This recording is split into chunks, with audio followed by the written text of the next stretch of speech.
tal, amigas, amigos televidentes en Extra Plus? Un gusto saludarles, darles la bienvenida a esta edición de Adelante Nicaragua, edición en la que vamos a conversar acerca de dos temas de carácter científico con el ingeniero David Castillo Pacheco, el presidente de la Asociación de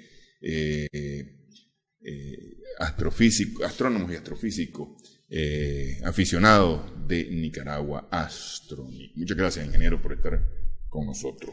Este fin de semana, este viernes y sábado, en la ciudad de Granada se realiza la 18ª Feria Nacional de la Tierra y usted está invitado para este sábado a dar una conferencia sobre un tema que poco o nada se ha tratado en Nicaragua, y por primera vez en la Feria Nacional de la Tierra se va a tratar un tema como que es el tema de la basura espacial. Ya hemos conversado aquí en el programa sobre la basura espacial, ¿verdad? Supongo que en la Feria de la Tierra, a la que están invitados estudiantes y la población, principalmente estudiantes, ¿no? Pero también la población en general, el tema va a ser muy interesante porque habrá quienes le pregunten cosas que yo no le voy a preguntar aquí, muy probablemente porque cada quien va por sus conocimientos, ¿no? ¿Ah? Pero bueno, qué bien, ¿cómo se armó esto, ingeniero? Empecemos por ahí. ¿Cómo se armó esta participación en la Feria Nacional de la Tierra? Bueno, primeramente quiero felicitar al canal Extra Plus, el canal de bendiciones, que siempre da la oportunidad a la educación científica. Y eso es algo especial porque mientras otros canales se dedican a otro tipo de revista o noticia, y realmente el canal de bendiciones y sobre todo permite entrar la educación científica a nuestro pueblo nicaragüense, sea niño, sea joven, sea adulto. Y algo que me gusta, como vos lo planteaste, es un tema que nadie lo domina. O sea, no es que nadie lo domine, sino que es un tema desconocido. Por tres razones. Por lo general, siempre nosotros hemos estudiado la Tierra, la contaminación de la Tierra de forma interna y no externa. Entonces, la mentalidad que se ha mantenido dentro de los estudiantes y dentro de la población, que como que la Tierra solamente está contaminada internamente. Y eso me llama la atención en época de los años 1800, 1700, donde en los mares se tiraba la basura, pues se contaminaba los mares, porque los marinos sabían perfectamente que el mar, los océanos eran inmensos, tanto lo que es el océano Atlántico, el océano Índico y el océano Pacífico, y tenemos también ahora. Entonces pensaban que una pequeña basura no afectaba lo que son los océanos. Ahora nos damos cuenta que eso es una tragedia. Lo mismo se pensaba también con el caso de la contaminación, en el caso de unos lugares, porque y a medida que aumentando la población y a medida que aumentan los desechos, realmente actualmente la Tierra prácticamente está dañada, tanto los océanos, tanto los mares y tanto la Tierra. Pero hay alguien también, y yo pienso siempre, que lanzamos nosotros nuestro primer satélite. Pero espérame, antes que lleguemos al espacio, esta contaminación, por lo menos en siglos anteriores al siglo XX, antes de la era industrial, digamos, correcto, antes de la era industrial, esta contaminación al final de cuentas que era mínima. No solamente que era mínima, sino que además de una u otra forma era biodegradable, pues, porque estamos hablando que se tiraba madera, se tiraban algunos metales. Vamos a suponer que, por ejemplo, de un barco tiraban mercurio en los ríos por el tema del oro, ¿ah? Pero vamos a suponer que un barco que cruzaba el de Europa para América o viceversa. Al hundirse este barco, lo que tenía era hierro y madera, básicamente, tal vez brea, pues, pero es decir, era básicamente material degradable, pues, o relativamente fácil de degradar. No es como ahora que podemos esperar 500 años antes que se degrade el plástico. El plástico, el óxido nitroso, el metano, existen dióxido, en el caso del monóxido de carbono. Acuérdate que el metano lo hemos producido todo el tiempo. Correcto, el CFC sí. Porque cuando un organismo vivo muere, produce metano. Sí. El CFC, entremos más directo, fluorocarburo, que es uno de los que ha contaminado más la capa de ozono. Que es responsable y ese es el más, de la capa de ozono, sí. El más moderno, pues fluoruro, que inclusive hubo campaña del R12, ahora no es R12, el 134A. Pero yo quiero enfocarme en algo. Entonces, así como se pensó en la antigüedad, que tirar basura en los mares, porque los océanos son grandes, no significaba mucho problema. Pero nos damos cuenta ahora que nuestros océanos están contaminados completamente. Entonces, eso mismo pasó el 4 de octubre de 1957, cuando se lanzó el primer satélite, el Sputnik. Sí. Ahí nace la era espacial, recordemos. Entonces ya la Tierra prácticamente, ya estamos lanzando, en este caso, lo que es basura espacial, no solamente internamente.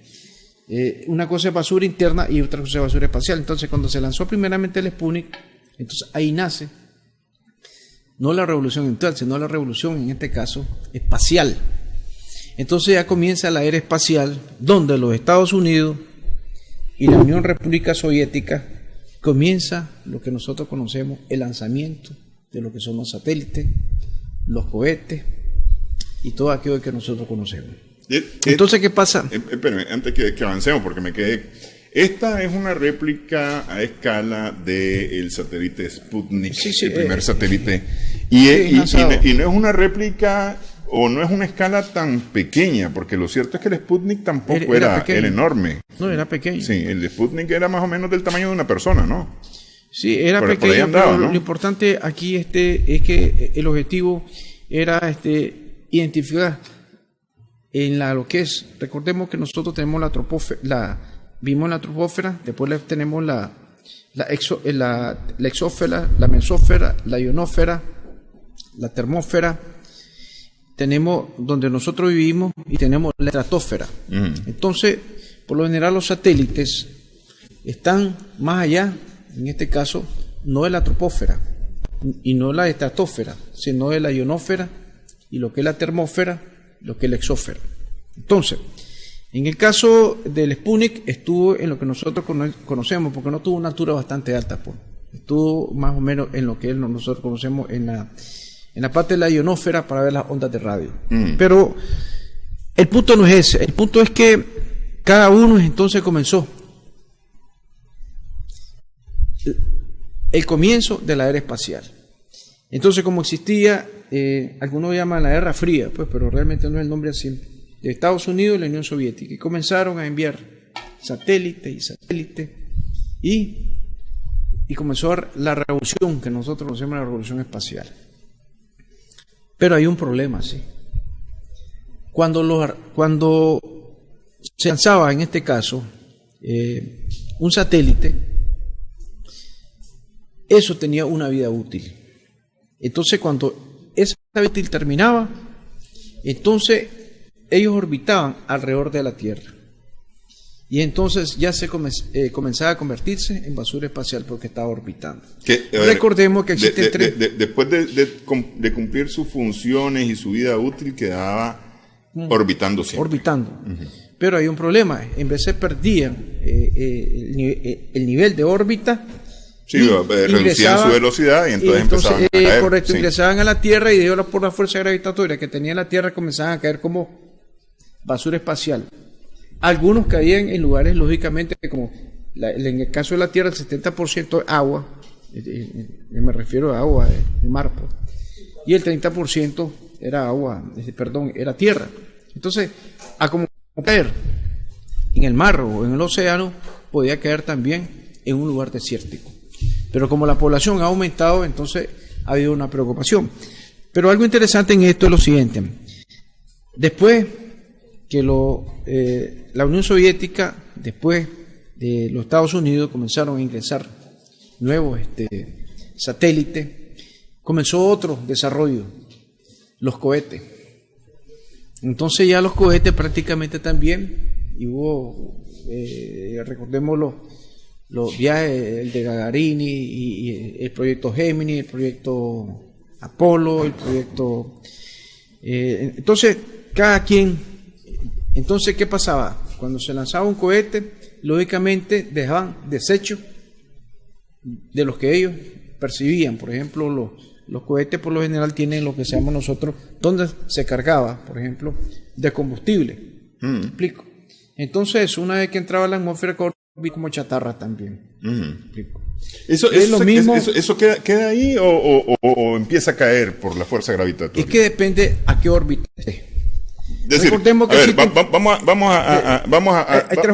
a irnos a las películas históricas que hemos visto, por ejemplo, sobre el primer hombre en la Luna, el Apolo 13, etcétera, etcétera, etcétera.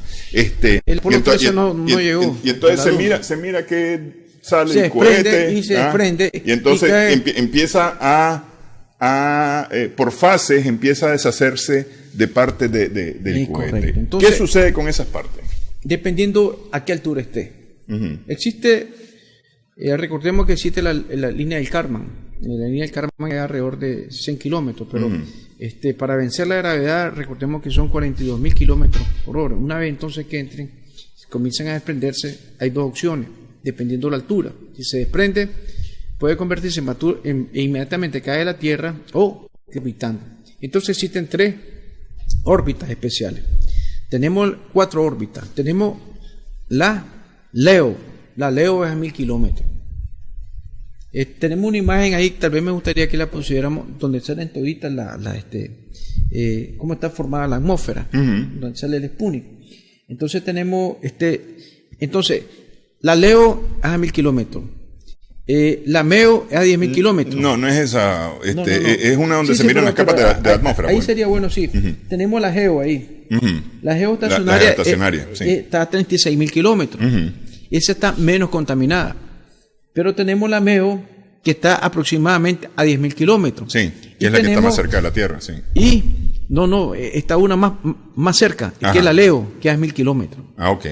Entonces tenemos 3. Y tenemos la EO, que ahí tenemos las órbitas, que es elíptica. Entonces, en todas esas órbitas prácticamente se encuentran satélites.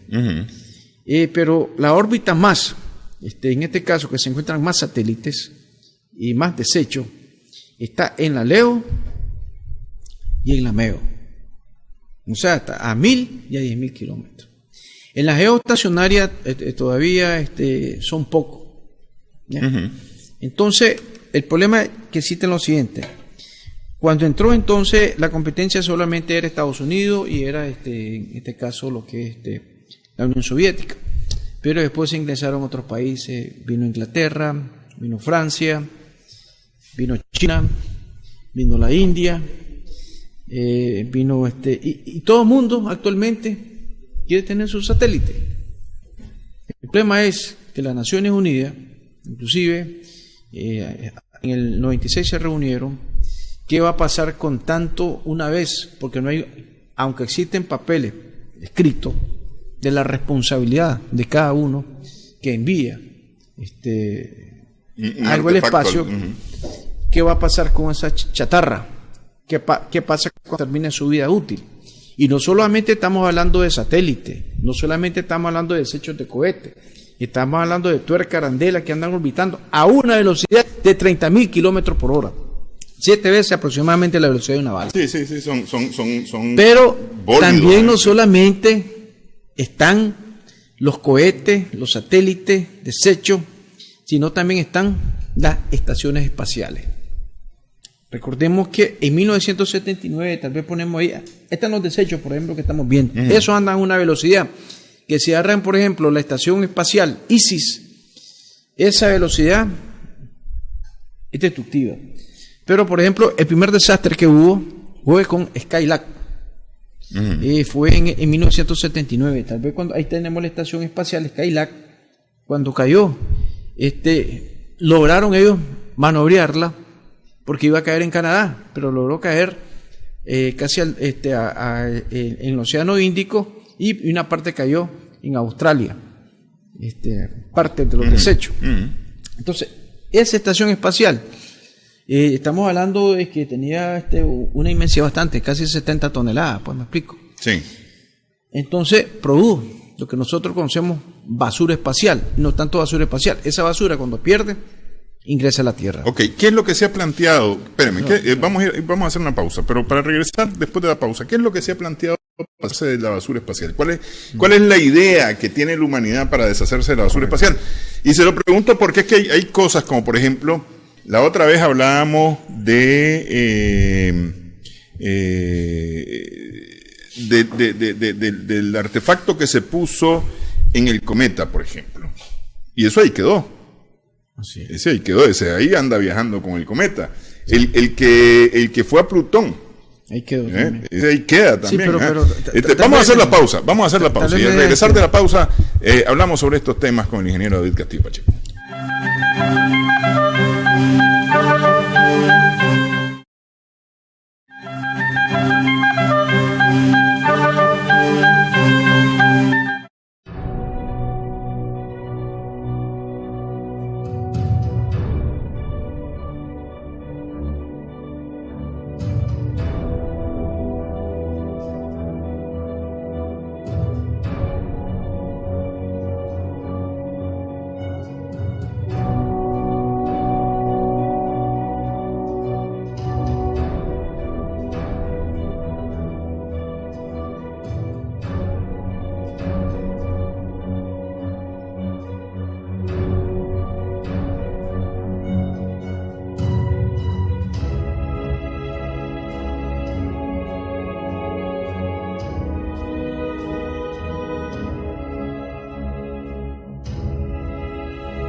Miramos en este video algunas de las ideas que nos va a explicar ahora el ingeniero David Castillo Pacheco acerca de cuál es el plan para hacerse cargo de los desechos espaciales, porque ciertamente la tecnología nos ha facilitado mucho la vida. Es decir, la telefonía, por ejemplo, el Internet, utiliza todos estos artefactos en el espacio para poder establecer comunicaciones, ¿no? Y hacernos la vida más fácil. Correcto. Sin embargo, pues tienen una vida útil, tienen una fecha de caducidad y hay un momento en que dejan de ser funcionales. El único que no ha dejado de ser funcional hasta ahora y que ha sido ya varias veces es el telescopio Hubble. Pero recordemos que el telescopio Hubble tiene una vida útil para el 2030 aproximadamente, aquí lo tenemos. Pero lo mismo dijeron antes, que para el 90 y pico, que para el 2000 no sé cuánto, y le han venido alargando la vida. Igual la ISI, la Estación Espacial Internacional, sí. También para el 2030 o 2028. Pero antes de eso han habido estaciones también que sí. Por ejemplo, la estación Mir en el 2001 cayó sobre el Océano Índico y cerca de la isla Fifi, y entonces y dejó residuos también. Lo mismo pasó con el año pasado, en febrero, cuando cayó la estación espacial china, Tianco, ahí yo la traje ahí. Y entonces la realidad es que también no solamente, y también ha pasado también con los transportadores espaciales. Tenemos el Columbia, y tenemos el Challenger. Entonces aquí ha habido desastre por todos lados. El problema no es tanto. El problema es que algunos se han fascinado también de enviar misiles. Por ejemplo, como hizo la India envió un misil y destruyó un propio satélite para demostrar su poderío militar. Y destruyendo un satélite medioambiental para intimidar en este caso lo que es Pakistán, porque son enemigos.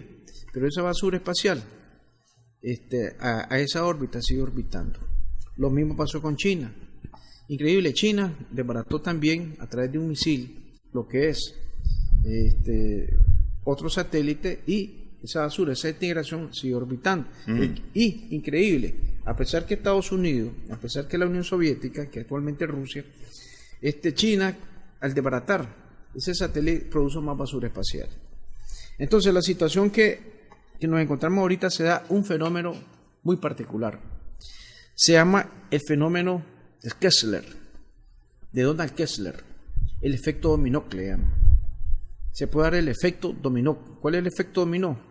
Que se da el fenómeno de cascada. Ese fenómeno de cascada consiste en lo siguiente: si un satélite daña a otro, el otro satélite puede dañar a otro y el otro satélite puede dañar a otro. Nosotros lo vimos, por ejemplo, en el 2009, en febrero, y cuando en el caso de un satélite ruso y un satélite estadounidense colisionaron. Uno estaba activo y otro estaba inactivo. El Rosmo 2251 estaba inactivo, pero el Iridio 33 estaba activo. Entonces colisionaron. Y no tanto que colisionaron, sino que quedaron basura espacial. ¿Y por qué colisionaron? Pues se da. Entonces, ¿qué significa esto? Que a medida que nosotros vamos usando más tecnología, cada país actualmente necesita tener su propio satélite.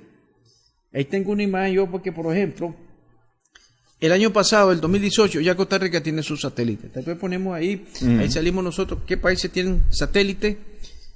Pues tenemos otra imagen también, cuánta basura espacial, cuántos cohetes, cuántos residuos, cuántos satélites inactivos, cuántos satélites activos, y entonces prácticamente hay una situación bastante caótica y se puede en pocos años. ¿Y qué pasó con el satélite de Nicaragua? Porque Nicaragua había anunciado que iba a tener satélite. Lo que pasa es que en el caso de Nicasat 1 se hizo podemos hacer un convenio con los rusos, que ellos enviaran información, lógicamente que te sale más favorable. Pues te envían información, hay una base de datos, un centro, pues. Por ejemplo, pasa por Nicaragua en ese momento, cómo está el medio ambiente, cómo está esto, cómo está la situación. Entonces te sale más favorable que a la hora de enviar un satélite con $300 millones de dólares, y entonces después haga una colisión con otro, y a quién le vas a reclamar.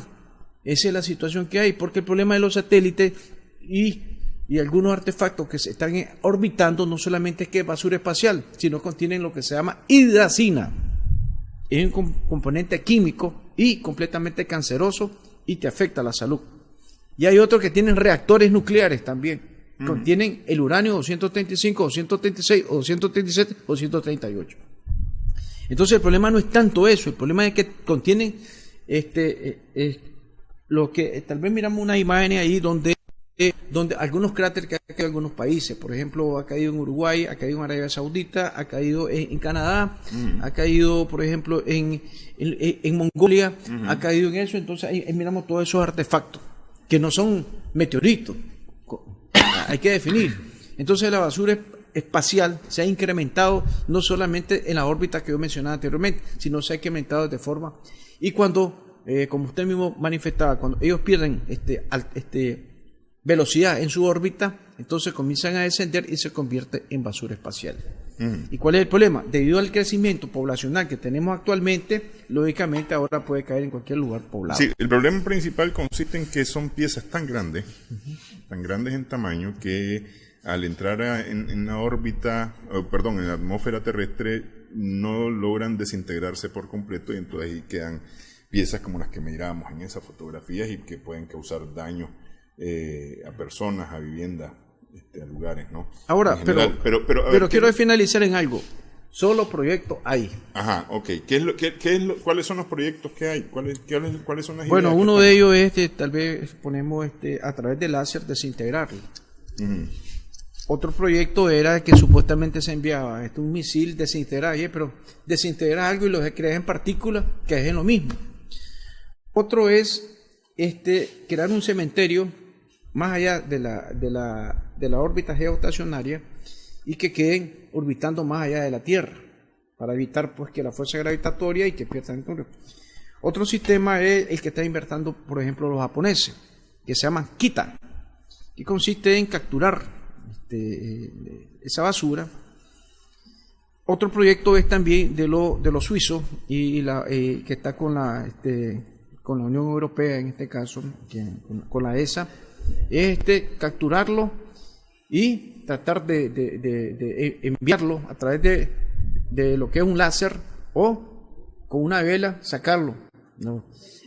El proyecto que más me gusta a mí son de unos jóvenes estudiantes científicos rusos, que se envíe en este caso, pero solamente está muy manifestado en proyectos, pues. Es una nave que comienza a capturar, porque el problema no es tanto los desechos grandes, el problema está en las partículas más pequeñas. Porque una cosa, que un artefacto bastante grande yo lo puedo, a través de una vela, a través del láser, lo puedo enviar, pero esas partículas pequeñas, entonces tratarlas que ingresen, en este caso, a esa nave y comience un procesamiento de reciclaje. Y ese reciclaje a la misma vez, con oxígeno y con agua, se convierte en combustible. Entonces pasa de una de lo que es supuestamente de la ley estacionaria, una vez va, pero ese es el proyecto que yo le veo más sentido, porque el problema del láser es muy caro, pero hay otro problema: nadie se quiere hacer responsable de la basura espacial. Los Estados Unidos le echan el clavo a los soviéticos, los chinos le echan el clavo que ellos son nuevos, Pakistán, la India, Japón.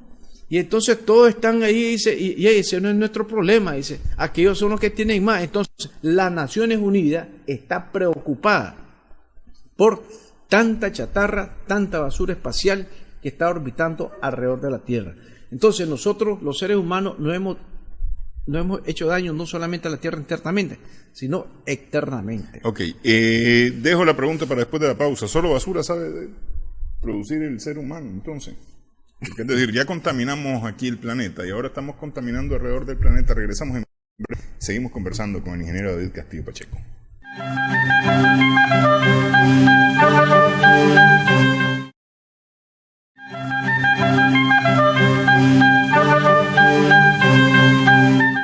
Seguimos en Adelante Nicaragua. Antes de pasar a nuestro siguiente tema para agotar preguntas sobre el tema de la basura espacial, le decía yo, ingeniero, solo basura cree el hombre, pues. Solo para contaminar es el ser humano. Bueno, lastimosamente eso se debe a la ambición del ser humano. Yo puse un ejemplo, por ejemplo, el río Citarum, el río más contaminado del mundo en la India. Cuando se probaron, por ejemplo, los productos químicos y la radioactividad, un lago de la Unión Soviética no se puede entrar ahí porque prácticamente... ¿Y para qué vamos tan largo? Aquí nomás en Managua, el lago de Managua.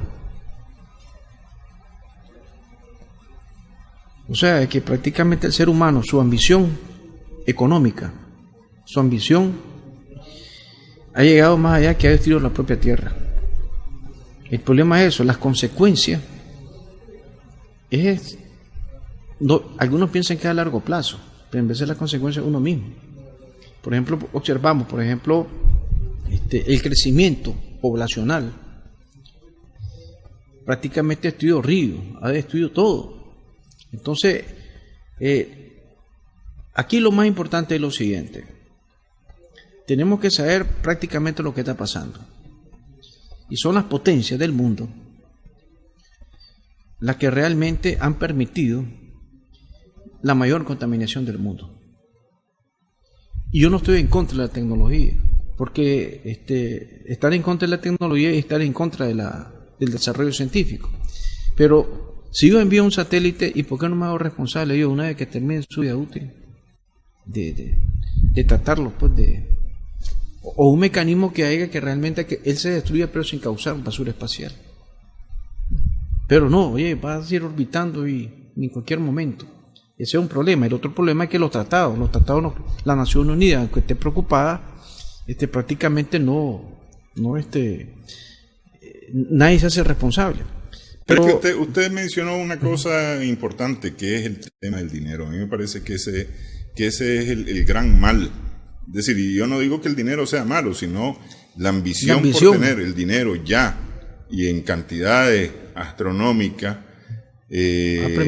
hace que la gente se olvide del beneficio de la humanidad como tal, pues, y piense solamente en su propio beneficio, pues. Y cuando digo la gente me refiero tanto a las personas como a las corporaciones y demás, porque imagínese usted, yo la otra vez me encontré con alguien que le preguntaba yo, o le hacía ver yo, mira, pero eso que vas a hacer va a crear un problema, pero no me importa el problema, si lo que yo necesito son reality, el problema que vean cómo lo resuelven después. El Mercurio, decir, por ejemplo. Y ese pensamiento hay que trasladarlo o trasladarlo, mejor dicho, a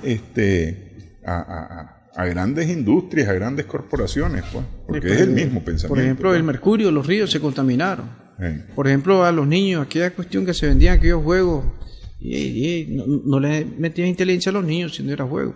Pero antes de finalizar este tema, quiero decir que los que estén interesados, por favor, pueden llegar el día sábado a las 9:45, porque comienzo de 10 a 11, en el Hotel Granada. Ahí vamos a ampliar un poco lo que es la basura espacial. En conmemoración al 18º aniversario de la Tierra, que se va a dar en el hotel, y esto va a ser en el Hotel Granada. Todos aquellos que estén interesados en una conferencia más amplia, pero te agradezco, porque hablamos un poco, tal vez no de una forma profunda, pero tocamos unos puntos clave.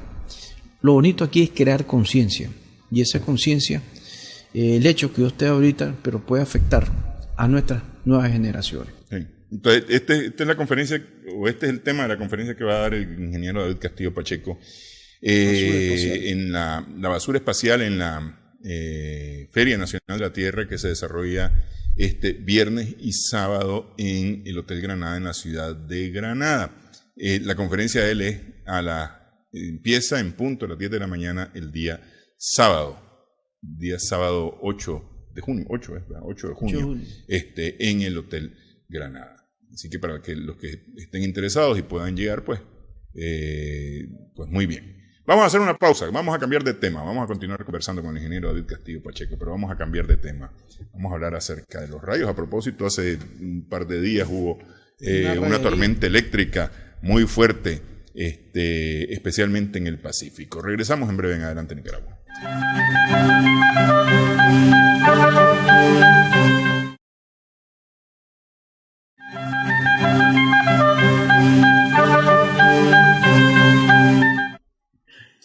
Seguimos en Adelante Nicaragua. Ustedes tienen en pantalla en este momento la llamada bobina de Tesla. Es decir, es un artefacto que genera campos eléctricos y que pueden ser, además, de alguna manera manipulables. Vamos a hablar acerca de los rayos, un producto de sistemas atmosféricos sobre nuestro planeta. Empezamos con un video óxido Astronic acerca de este tema. Seguimos entonces en esta edición de Adelante Nicaragua con el ingeniero David Castillo Pacheco. Hace unos días justamente tuvimos una tormenta eléctrica, ¿no? Leía yo que un rayo puede tener más calor, o puede generar más calor que el propio sol. Correcto, sí. Es decir, porque son cantidades exorbitante de energía la que queda liberada en ese momento. Para que tengamos una idea, la temperatura que está en la cronósfera del Sol es de 6.000 grados centígrados. En el caso de la temperatura de un rayo, llega aproximadamente 7.000 a 30.000 grados centígrados. O sea, casi 4 veces o 3 veces la independencia. La pregunta que surge, ¿cómo se surgen los rayos? El rayo tiene 3 componentes fundamentales. Tenés la descarga eléctrica, que es la que nosotros miramos nosotros. ¿Sí? Segundo, el destello, que es el relámpago, que nosotros conocemos el flash. Y tercero, lo que es el sonido, el trueno, correcto. Tenemos trueno, tenemos el relámpago y tenemos la descarga eléctrica. Son 3 elementos fundamentales de un rayo. Pero no precisamente se producen esas 3 condiciones. Porque entre nube y nube solo se da el destello. ¿Ya? Cuando está entre intranube no se produce lo que nosotros conocemos el trueno. Solo miramos el flash y solo miramos el... Entonces el caso es diferente. ¿Cuándo se producen esos 3 elementos fundamentales? Cuando está nube-tierra o tierra-nube. Cuando está nube-agua o agua-nube. Entonces hay variaciones con respecto a lo que es esos 3 elementos. Pero algo importante del rayo hay que tomar en cuenta. Su descarga es 1.000 millones de voltios aproximadamente. Espérame, ¿qué es lo que produce el trueno como tal? ¿El sonido qué es lo que lo produce? Debido a que nosotros tenemos, recordemos que el aire es un fluido. Por lo general la gente no domina que el aire es un fluido, si no los aviones se cayeran. Sí. Entonces cuando existe la descarga eléctrica, calienta y se da una onda de choque.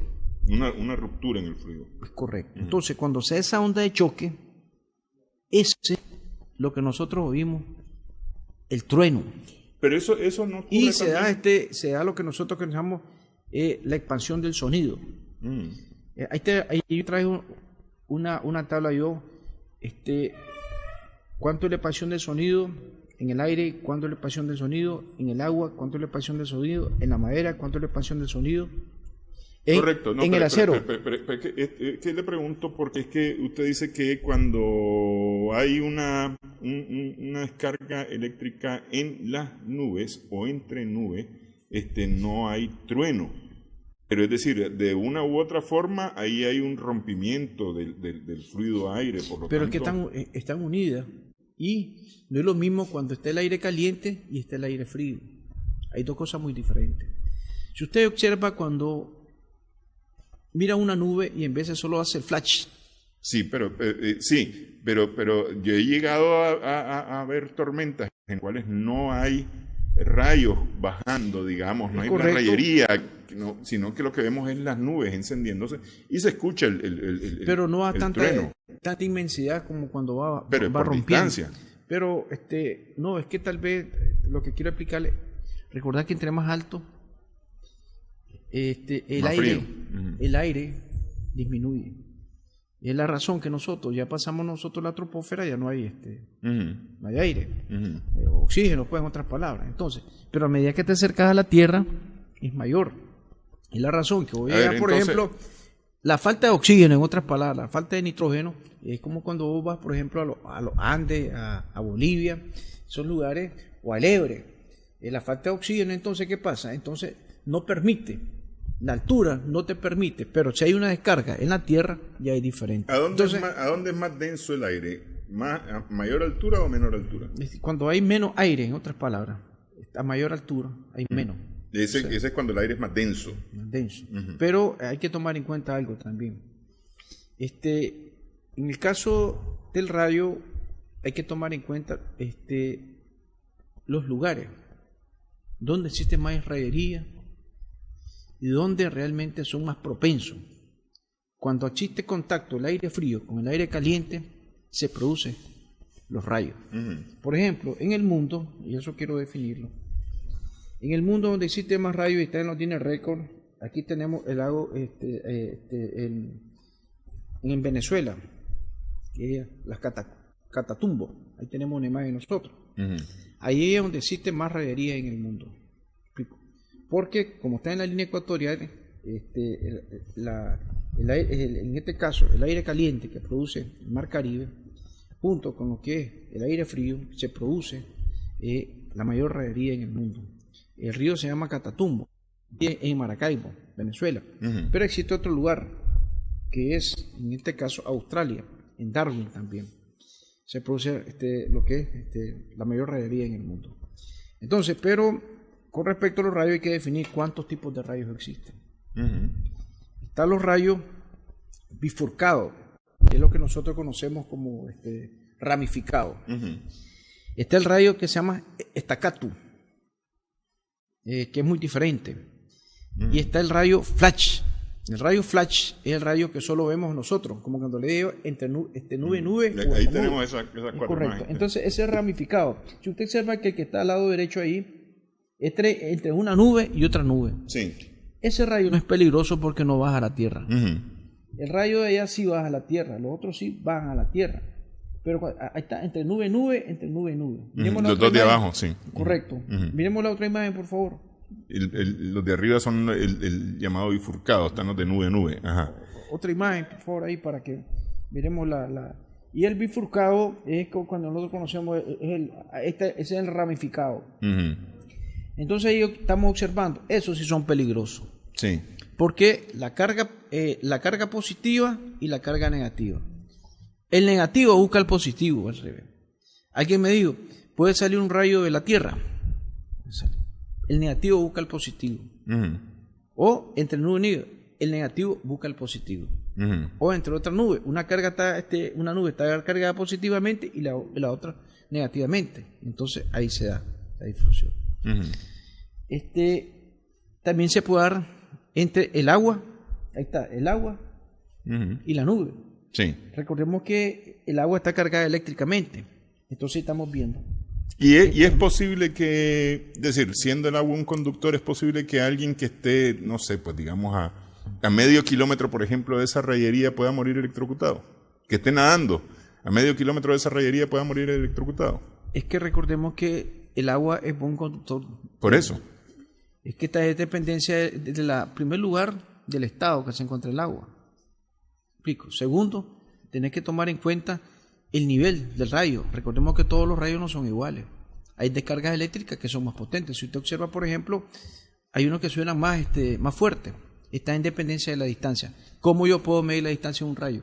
También ponemos la imagen. Pero a ver, se puede electrocutar a alguien que se esté bañando en el mar y hay una rayería y hay rayos que están produciéndose entre la nube y el agua. ¿Puede esa persona morir electrocutada? Es decir, yo digo, no que el rayo le cae encima directamente, sino que está en la cercanía, pues. Es que para mí tiene que tomar en cuenta varios factores. Tiene que tomar en cuenta la intensidad del rayo. O sea, recordemos que la ley de Kirchhoff, la intensidad igual al voltaje sobre la resistencia. Tiene que tomar la resistencia que puede tomar en ese momento. Si el voltaje es mayor que la resistencia, mayor se expande. Pero es que estamos hablando de un conductor, el agua es conductor, ahí a fuerza, si usted está en una bañera y le cae la secadora encendida en esa bañera, usted muere electrocutado. Es lógico porque no tenés mucha resistencia, pero hay que tomar en cuenta la resistencia. Porque, por ejemplo, si yo veo ahí, estoy en el mar y tengo unas piedras ahí, tengo por lo menos resistencia. Pero quiero que miremos una imagen para que quedemos claros. Okay. Pongamos la imagen ahí donde yo le explicaba lo de el caso de los rayos. Hay que tomar en cuenta la intensidad, el voltaje. Son miles y miles de voltios, en este caso de un rayo. El amperaje hay que tomarlo en cuenta. Y cuando usted me está hablando usted de la potencia. Entonces, pero yo traigo una imagen, ¿cómo sé yo cuándo cayó un rayo? No, ¿a dónde cayó el rayo? ¿A dónde cayó? ¿A qué distancia? Sí. Entonces existe una fórmula. X igual a T por B. Después ponemos imagen. Entonces yo primero tengo que oír, tengo que ver cuando veo yo el rayo. Entonces yo comienzo a contar 1, 2, 3. Y sueno ya el sonido, el trueno. Cayó 1 kilómetro. 300 metros por segundo. ¿Ya? 300 metros lo multiplicas por 3, casi 1 kilómetro. Entonces 1, 2, 3 a 1 kilómetro. No, la imagen donde usted le está escuchando. Entonces yo sé que ese rayo cayó a 1 kilómetro. Y por eso lo vi más el trueno. Esa es una fórmula sencilla. Entonces yo el destello comienzo a contar 1, 2, 3, 4, 5, 6. Oí aquel trueno. Porque la velocidad de la luz es más rápido que la del sonido. Y ahí está la frente. Entonces él observó la luz, el destello, el relámpago que nosotros miramos. Y entonces comienza a contar 1, 2, por eso pone el oído, 1, 2, 3. Ahí está, la fórmula X igual a BT. Pero aquí hay un problema en Nicaragua. Todo el mundo le tiene miedo al trueno. Y el trueno ya cayó. Y no le tiene miedo al relámpago. Sí. Entonces el trueno y los niños se ponen ahí. Y pues sí, ya cayó. Ya te mató, en otras palabras. Ya. Recordemos un ejemplo que siempre lo pongo en el caso cuando el que cayó en Cherlaví. Recordemos aquel, el meteorito. Que fue el 14 de febrero del 2012, si más recuerdo, en Cherlaví. Vino el meteorito, cayó y después se dio la onda expansiva, que desbarató vidrio y desbarató eso. Entonces, ¿qué? La velocidad, o sea, no es que venía de velocidad de luz, pero la velocidad es más rápida que la del sonido. ¿Por qué? Porque él va partiendo lo que es ese fluido y entonces se da la onda expansiva.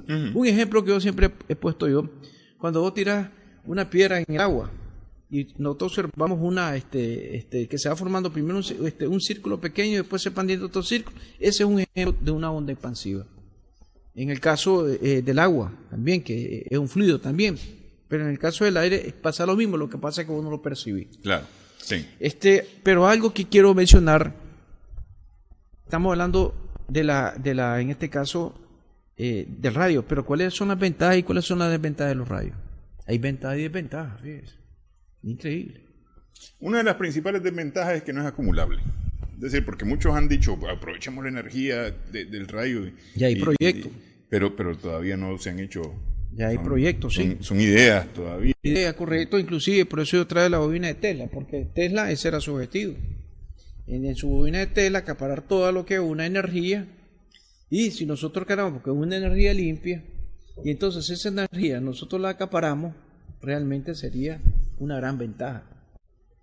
Porque tendría una energía limpia, sin contaminar, y cuánto voltaje, como yo mencionaba anteriormente, se pierde, el wattaje, la potencia que se pierde en un rayo. Entonces ya hay proyectos como hablábamos nosotros, la asociación que quieren acaparar lo que es la energía de un rayo. Inclusive Tesla, ese era uno de sus propósitos. Lógicamente que él Tesla no tuvo mucho financiamiento y tuvo bastantes condiciones que no le permitieron desarrollar ciertos inventos que podrían. A estas alturas tampoco desarrollado. Pero sí, esa es una de las ventajas del rayo, que si nosotros acaparáramos esa energía, sería estupendo.